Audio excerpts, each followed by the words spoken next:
Assalamu alaikum, que la paix soit sur vous.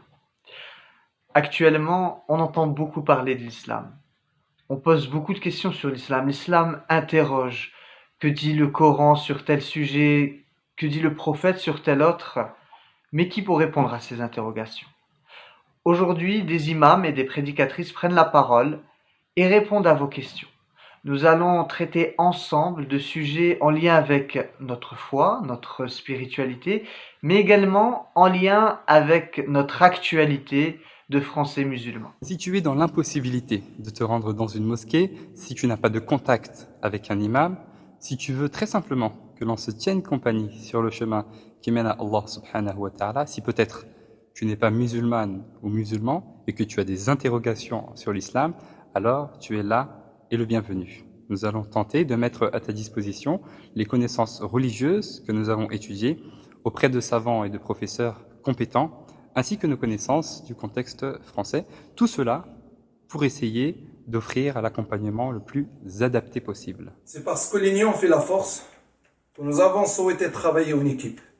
Plusieurs imams, prédicateurs et prédicatrices qui partagent en partie le même quotidien que toi, qui ont été à la même école que toi, qui ont des difficultés quotidiennes sensiblement similaires aux tiennes, qui ont décidé de mettre en commun leurs compétences de connaissances et de culture pour apporter des réponses aux interrogations, éclairer sur certaines incompréhensions et définir fidèlement certaines notions. Nous avons toutes et tous étudié au sein de l'Institut Mohammed VI de formation des imams prédicateurs et des prédicatrices à Rabat au Maroc. C'est un institut qui bénéficie d'une renommée internationale et qui accueille chaque année plus de 1300 étudiantes et étudiants. Quelques années durant, nous nous sommes consacrés à l'étude de certaines sciences islamiques et humaines, parce qu'enseigner l'islam demande une formation à la hauteur. Aujourd'hui, de retour en France, nous souhaitons partager nos connaissances et en faire profiter l'ensemble de la communauté musulmane, mais aussi l'ensemble de nos concitoyennes et concitoyens, car l'imam est l'imam de toutes et tous. Il est à l'écoute de toutes et tous.